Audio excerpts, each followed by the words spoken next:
गोपेश्वर रांगोली और ये चैनल है आपका महाराज जी राधे राधे। इससे हम जो है आपके साधु महात्मा जो भजन पूजा पाठ करते हैं, जो भी है उनके सभी लोगों को दर्शन मिला कराते हैं। कहा कि संतों के दर्शन करने से कल्याण होता है। तो महाराज ये राधा रानी भूमि है और ये हरिवंश जी महाराज के बारे में आप बतलाने की कृपा करें, थोड़ा शॉर्ट में आप कृपा करें। आइए महाराज जी बता थोड़ा जब आप बता दीजिए। बता दो। हरवंश जी के बारे में हम तो इतना ही आज जितना आप जानते हैं उतना बताइए। आपका पहले तो आपका अपना नाम का परिचय देते हैं महाराज जी, थोड़ा आपका शुभ नाम महाराज जी। मैं रामकरण दास महाराज गौतम ऋषि वृंदावन। अच्छा, अब बताइए आप। मैं तो श्री जी के दर्शन करने के लिए आता हूँ जी रोजाना, लेकिन तेरा भगवती कृपा से बनी हुई है। जी तो जहाँ हम बैठे हुए हैं ये चेतन महाप्रभु जी की बैठक है, जिन्होंने ब्रज की खोज की, ब्रज के बारे में बताया कि ब्रज यहाँ है, सारी लीलाएं ठाकुर जी की लीला स्वयं ठाकुर जी के सानिध्य में ये चेतन महाप्रभु जी रहते हैं। ऐसे हम सुनते आए, पढ़ते भी आए। ये तो इसकी लीला के बारे में महाराज जी क्या है? थोड़ा लीला के बारे में ये है कि जैसे भगवान श्री कृष्ण की महारास लीला का जो रास लीला का जो विचार प्रकट हुआ गोपियों के साथ में, सतयुग द्वापर त्रेता ये चारों युगों की इच्छा के हेतु भगवान ने रास लीला का आयोजन किया। ऐसा ही नहीं कि गोपी कोई स्त्री भाव से नहीं, जीव और ईश्वर का मिलन था। लेकिन ठाकुर जी का आदेश यही था कि कोई पुरुष उसमें प्रवेश न कर सकता। आदरणीय आचार्य बाबा श्री सुखदेव जी वर्णन करते हैं कि ये राजा का आयोजन हुआ, कामदेव की भी इच्छा यही थी कि ठाकुर जी को मैं और जंगल में इनकी काम वासना जागृत हुई है, काम पर विजय में इनको काम की विजय, काम पर विजय नहीं होने दूंगा, कामातुर कर दूंगा। ठाकुर जी भी समझ गए कामदेव मेरी परीक्षा लेने जा रहा है। तो ठाकुर जी की कृपा से शरद पूर्णिमा का दिन नियुक्त किया गया। तीनों लोकों में भगवान श्री कृष्ण ने जो बंसी का जो निनाद किया, तीनों लोकों में ऐसे गुंजायमान होने लगा कि हर गोपी ये सोचने लगी कि प्रियतम मुझे बुला रहे हैं, प्रियतम ने मुझे बुलाया है, मेरा नाम लेकर के। उस बंसी की धुनी में इतनी तरंगें थीं कि कैलाश पर भगवान शिव जी तपस्या में लीन थे। तो माता पार्वती ने अपना श्रृंगार करके चलने लगी। देवी तुम कहाँ जा रही हो? माता पार्वती कहने लगी, प्रियतम आज वृंदावन श्री धाम वृंदावन शरद पूर्णिमा का दिन किया है। वहाँ पर भगवान श्री गोविंद महाराज की लीला का आयोजन है। देवी उस महाराज लीला को तो देखने में नहीं चलूंगा कि भगवान आप नहीं जा सकते, उसमें किसी पुरुष का प्रवेश नहीं है, उसमें केवल गोपियों का ही प्रवेश है। भगवान आप न जाएं तो अच्छा है। भगवान भोले पीछे पड़ गए, माता पार्वती जी आगे आगे चलने लगी, भगवान शिव जी पीछे पीछे चलने लगे। जहाँ महाराज भूमि का जो आयोजन जितनी सीमाएं थी उसका एक दरवाजा था, जिस पर ललता और विशाखाएं दो पहरेदार थे।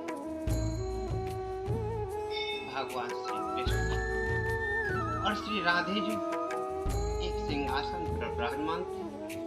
केवल उनकी लीला ही मात्र कार्य करती है। जैसे ही माता पार्वती जी को ललिता विशाखा ने आते हुए देखा तो सिर झुकाकर माता पार्वती जी को प्रवेश कर दिया।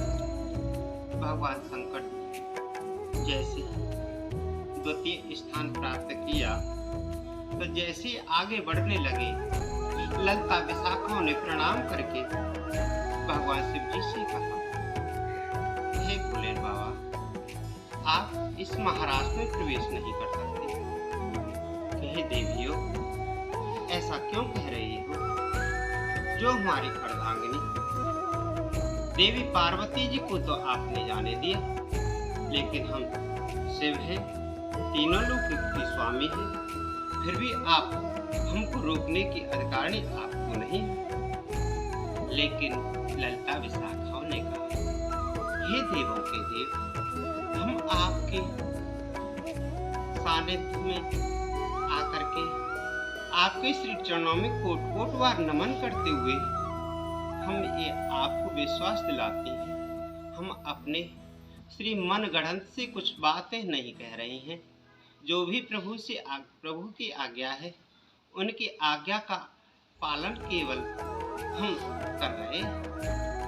भगवान, जो क्रोधाग्नि आप हमारे सामने दिखाने की कोशिश कर रहे हैं, इस क्रोधाग्नि को आप न दिखाएं। इसमें ही हमारा भला है। जो हमारा भला हो उसी कार्य को करें। भगवान शंकर जी समझ गए।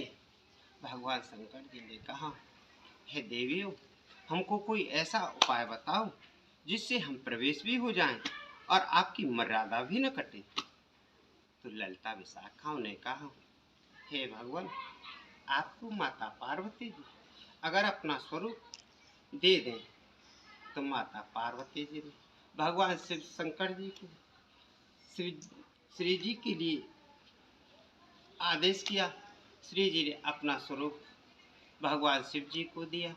भगवान शिव जी उस स्वरूप को लेकर के और अंतःकरण में महाराज में प्रवेश कर गए। इधर भगवान गोविंद ने जैसे ही शिव जी भगवान को लंबे लंबे काले काले पुरुष जैसे देखा, गोपी का स्वरूप है, घुमटा बड़ा लंबा है, श्रृंगारपूर्ण है, लेकिन भगवान शिव जी को जैसे ही देखा तो तुरंत भगवान कन्हैया उठ करके अपने सिंहासन को उठ करके दुपट्टा कहीं बंसी गई ऐसे दौड़ने लगे, आओ गोपेश्वरी गोपेश्वरी कहते हुए। और जैसे ही भगवान शिव जी को गोद में भर लिया, भरने के बाद में इधर माता राधे जी को बहुत बुरा लगा। ये भगवान ये क्या कर रहे हैं? मुझसे बड़ी गोपेश्वरी कौन आ गई? मैं तो हमेशा से भगवान श्री कन्हैया के साथ में रहती हूँ, मुझसे बड़ी गोपेश्वरी ये मेरा अपमान करके ये किसके लिए दौड़े जा रहे हैं? इधर भगवान कन्हैया शिव जी को लेकर के गोपेश्वरी के स्वरूप में अपने बाएं सिंहासन पर विराजमान कर लिया। माता राधे जो इधर थोड़ा सा अपना मान करके और वहाँ से महाराज को छोड़ करके और धीरे धीरे इस जंगल में आकर के और बैठ गई।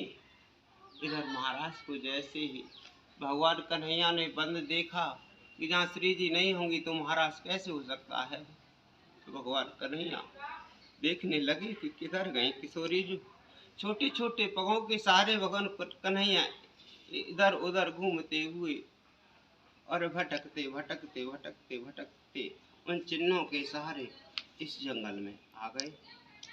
श्री राधे जी को जैसे उस मुद्रा में देखा, उनके नेत्रों से जो आंसू बह रहे थे वो उनके मान के आंसू थे, अभिमान के आंसू थे कि मैं एक सर्वेश्वरी होते हुए, एक इनकी पूर्णेश्वरी होते हुए फिर भी मेरा मान न करके और उस गोपेश्वरी काले काले गोपी का इतना मान किया है।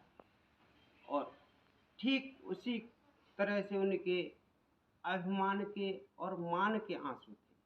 तब तक गोविंद आए और गोविंद आने के बाद में जैसे ही कन्हैया ने कहा कि हे श्री राधे जो आप इस तरह से यहाँ क्यों?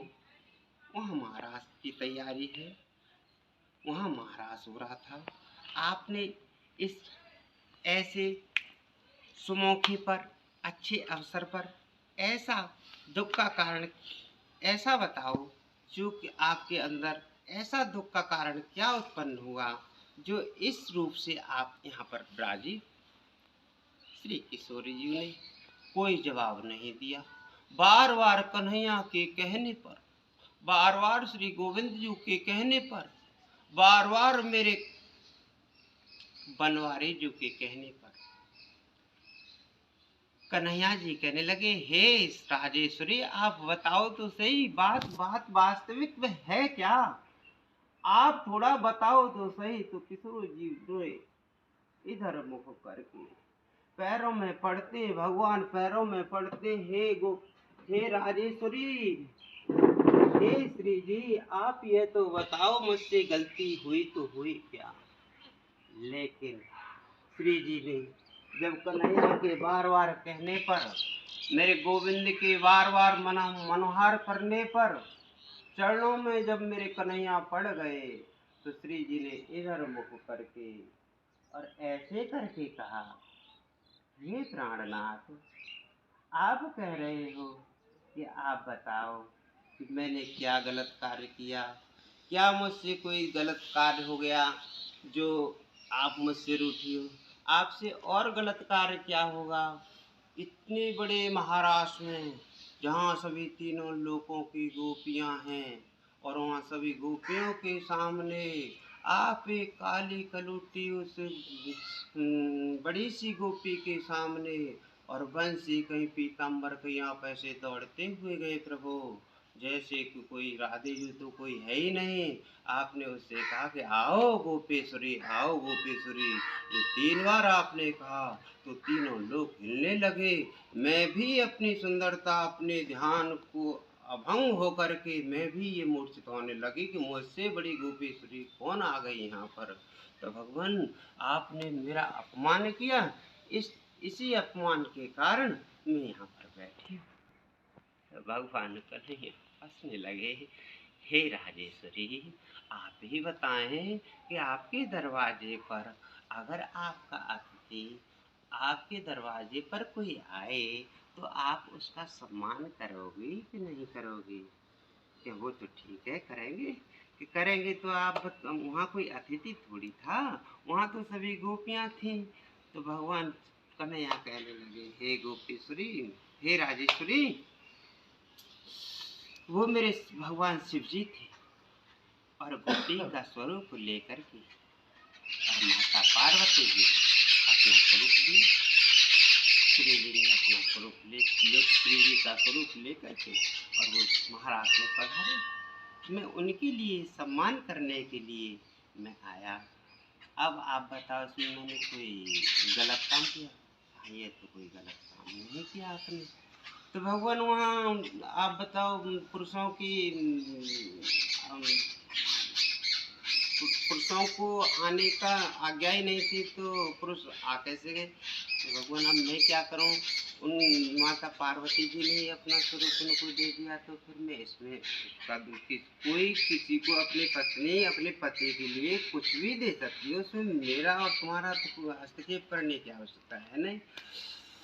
तो माता राधे जी को फिर थोड़ा मानना पड़ा। तो भगवान कन्हैया कहने लगे, अब चलो तो सही श्री जी, अब वहाँ महाराज की तैयारी हो रही है तो चलो कन्हैया, मैं थक गई हूँ, थोड़ी बहुत थकान हो रही है।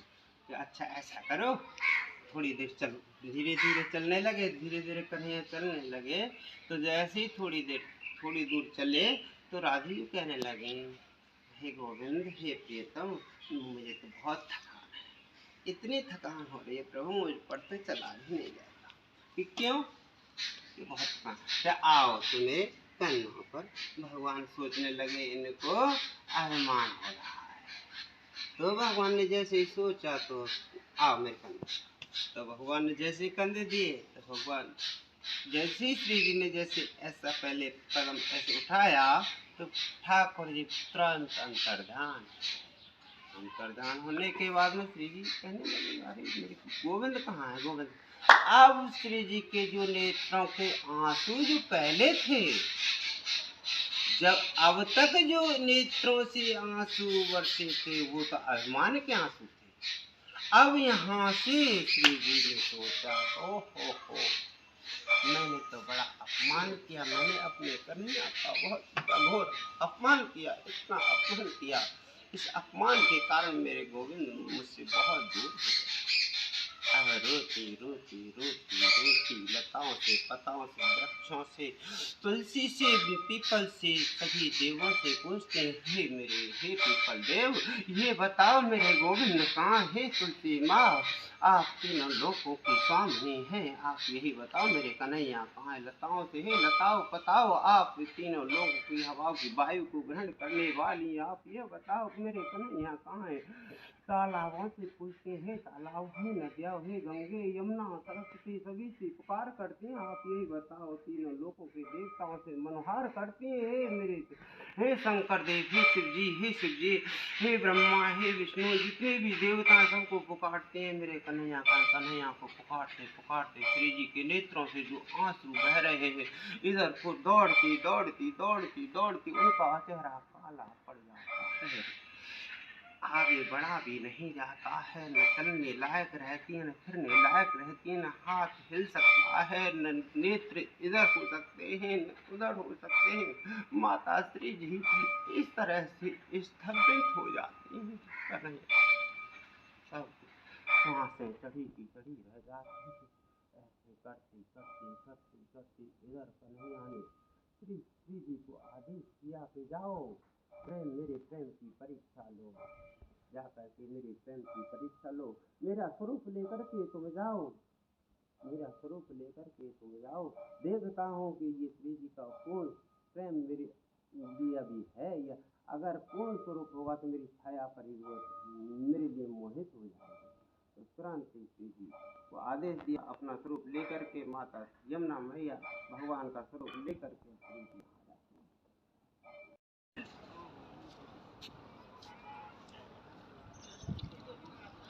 आचमन करती हैं, सभी की मनोकामना पूर्ण होती है।